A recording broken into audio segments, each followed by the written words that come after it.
This world is full of terrifying and intriguing things, often in the forms of creatures, both mythological and possibly real.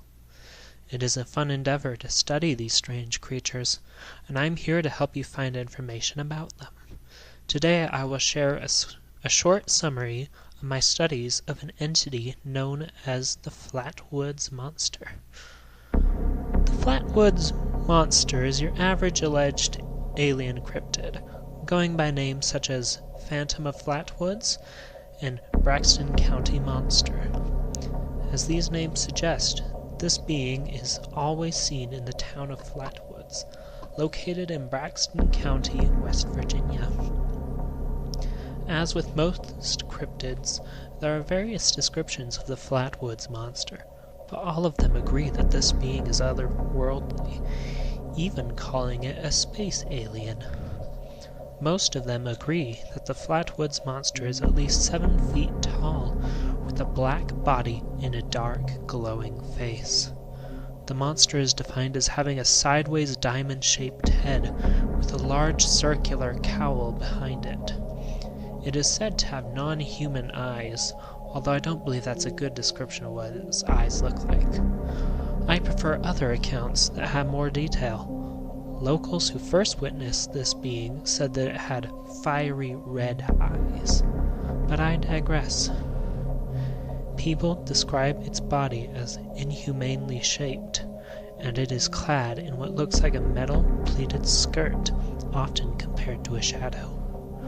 From the reports covered so far, it doesn't appear to have limbs, and some people believe so.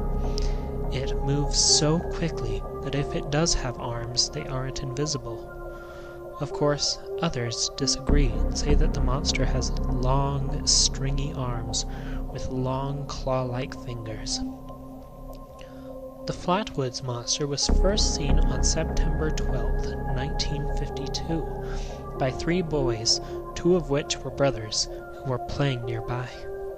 They witnessed a bright red object fly across the sky and land somewhere on a local farmer's land.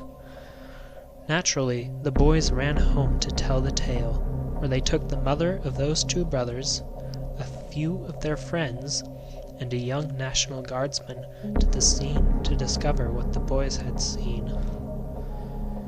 When they were near the area that the object landed on, the dog that they brought with them ran ahead and started barking, but came back whimpering and its tail between its legs.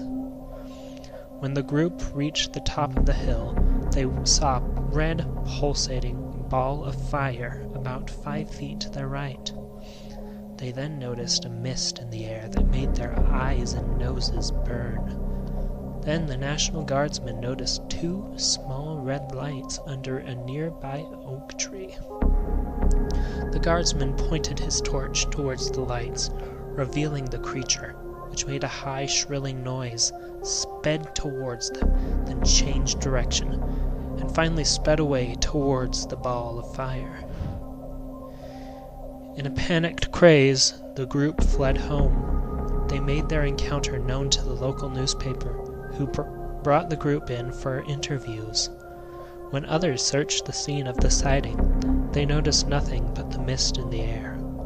However, on a second search, 2 tracks in the mud and a thick black liquid was found. Those who saw this spectacle believed it to be evidence of a UFO landing, as vehicles hadn't been in that area for at least a year. After these searches, many other sightings were reported, including a story of a 21-year-old lady who saw it and ended up in the hospital for 3 weeks because of how the sighting affected her. But it might have had more to do with the mist in the air than with the trauma that landed her in the hospital. You see, after the sightings of the Flatwoods Monster, witnesses would suffer from symptoms like the swelling of the throat, vomiting, and convulsions that would persist for several weeks. Doctors who examined the witnesses believed that it came from the mist that the monster emitted, and compared their symptoms to those of victims of mustard gas.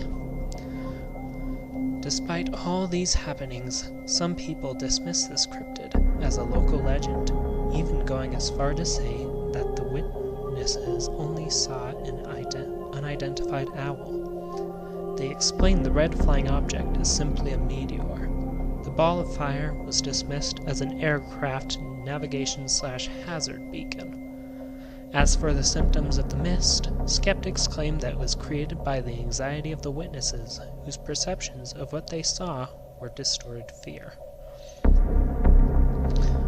What do you think of this cryptid? Is it real, or is it what the skeptics believe it to be?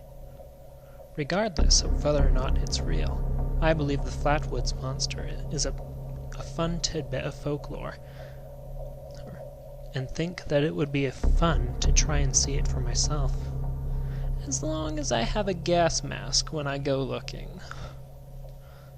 That is all I have for you today, children. I hope this was an intriguing and enlightening video to watch or listen to, and I greatly appreciated that you stayed long enough to reach the end.